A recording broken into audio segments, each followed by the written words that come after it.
I wasn't in charge. If I'd been given responsibility for making Brexit happen, it would have been very different. But that's an easy get-out. That's a bit like where you are now in Reform, where you're saying, I'm not in charge. In 2019, right, in the general election, I stood aside, with 300 seats to give Boris Johnson a free run, to get Brexit over the line and to deliver the promises that he made. The reason on migration that Brexit has failed in the eyes of many people is because the Conservative Party haven't delivered. But be in no doubt, we are in charge of these things. Brexit gives us self-government. That doesn't guarantee success, but it does mean we're in charge. Nigel Farage entered the BBC studio, and from the very first minutes it became obvious that the presenters had one goal. They didn't come for a friendly conversation. Their task was to intimidate him, make him make a mistake, and make him look bad. But here's the amazing thing, he didn't just hold his ground, he was in complete control of the situation. To every question they asked him, regardless of whether it was aimed at cornering him or confusing him, he answered clearly and clearly. No vague phrases or political chatter, just the real facts coming from Farage himself. It was like watching a master at work while his critics tried their best to keep up. That is an enormous cost. It's about 50 billion, but it's also very imaginative. As we all know... What is that? Sorry, imaginative. What do you mean by that? But it's not the kind of thinking you get from the others, because they stick with orthodoxy. One of the big problems we've got is we have more and more people, young people too, living off welfare. And it's costing us over £100 billion a year.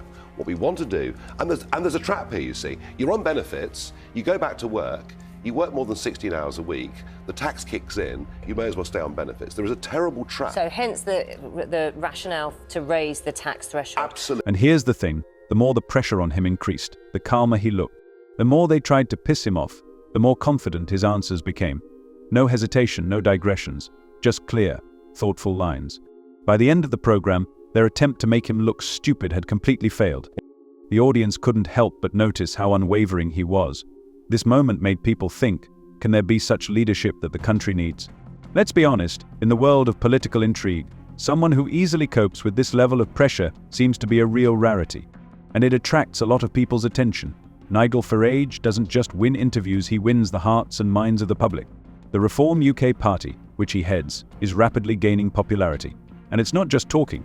The number of members of the organisation is growing at an amazing rate, and some sources claim that they have even surpassed the Conservatives. However, since the pandemic, a growing number of young people are saying they've got all sorts of psychological problems, but they're also not incentivised to go to work. We want to get people back to work. I understand that. So the 50 billion, where will that money come from? A lot of it will come from the racket that is going on. The government has been creating money, particularly during the pandemic. That money goes into the system, it goes into banks, the banks lodge it with the Bank of England, the Bank of England pay them interest on it. It's a racket, it's a racket. Well, and an increasing number of economists and academics say that alone could save between 35 and 40 billion pounds a year. So, opinion polls are starting to show this exciting shift. The rating of the Reformist Party in the UK is growing rapidly, and in some regions they even overtake the Labour Party. It's not just discontent with the old parties, it's a real revolution, and at the centre of it all is Nigel Farage. His message resonates with people who are disappointed with the current political class, and it causes a real resonance. Now Farage's vision as a leader is no longer a distant dream, and is becoming a real prospect. His clear and bold positions on issues, especially immigration and national reform, are supported by a disillusioned electorate. He acts as a voice of common sense in a confusing political landscape, and with each interview, rally and political statement, the idea that Farage could become Prime Minister is less perceived as a sensation and more as a real possibility. If this growth continues, he will not just lead the movement, he can become the head of government. And the current parties may turn out to be completely unprepared for such a turn of events. And that, we've spoken to the IFS, or taken a look at the IFS, looking at your proposals for changing the Bank of England's function. And that is a very difficult and long process. That is very technical. That would not happen immediately. Well, no other central bank in the world does this. This is a complete racket with the banks. And interestingly, Paul Tucker, a former Deputy Governor of the Bank of England, fully endorses our plan, as do a growing number of economists. But look, I'm going to launch, and by the way, I won't call it a manifesto, because the word association with manifesto is lie. I'm going to launch our contract on Monday, where I'll lay out all of the costings of our plans. All I can tell you is what we're doing is bold, and imaginative. When Naga Munchetty met with Nigel Farage live on air, it became obvious that she had come prepared, ready to challenge him and ask difficult questions. But Farage, he was more than ready. From the very beginning, he answered every question clearly, thwarting any attempts to corner him. It wasn't just what he was saying, but the way he was doing it, calm, collected, and with incredible confidence. The situation soon changed. Munchetty tried to catch him on immigration data, questioning his sources and their reliability.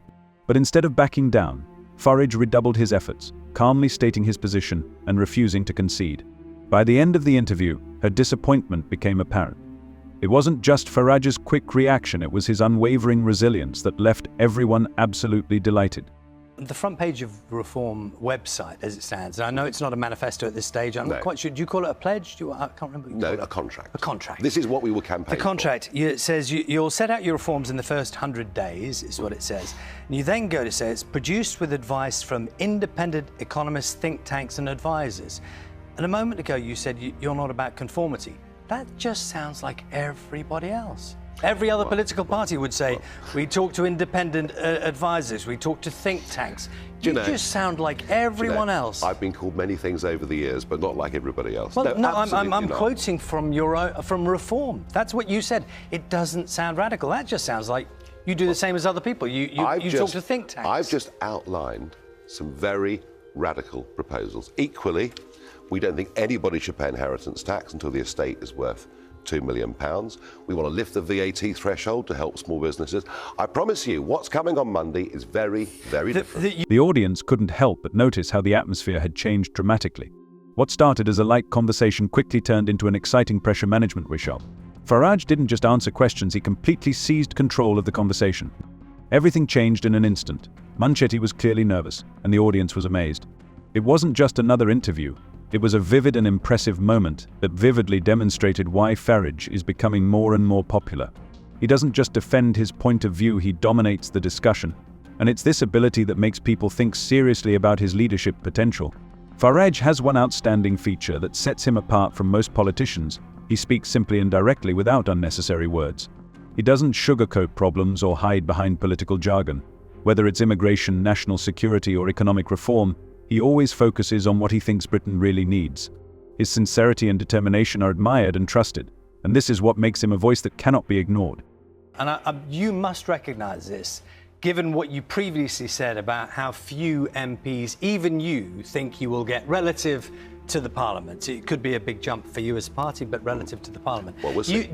It gives you a freedom to say stuff, doesn't it? That you're not going to have to back this up and say, we couldn't do it. What I'm saying is this. We have a Labour Party that's won already. The election is over. We all know that. Your viewers all know that. Their thinking on economics, on all of the key issues of our lives, is actually remarkably similar to the Conservative Party. I'm arguing that for democracy to work, governments need to be challenged. And Let's talk about immigration. While many politicians shy away from this important topic or simply ignore the facts, Farage boldly steps to the forefront, ready to face it face to face.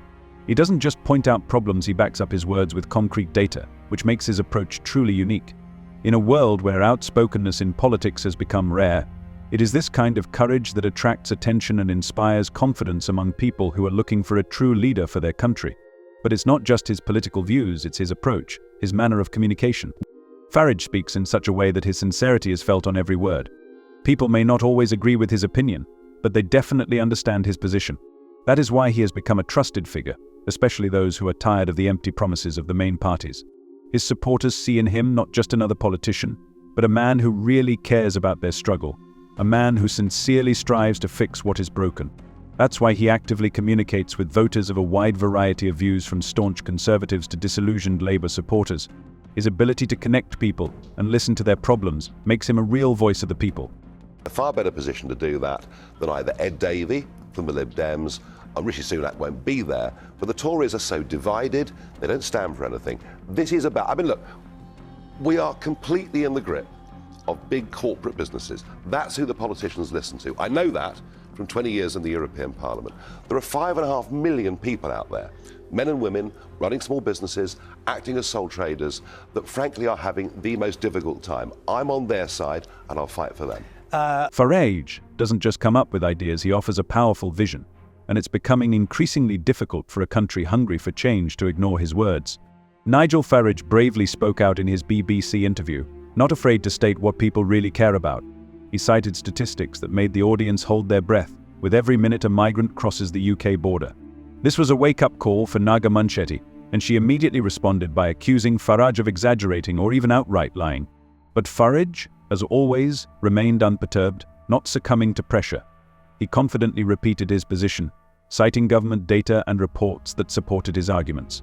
It wasn't just a heated discussion, it was a real clash of opinions, full of tension and emotions. Farage called the situation an urgent national problem, while Munchetty questioned the accuracy of the figures and the intentions behind his words.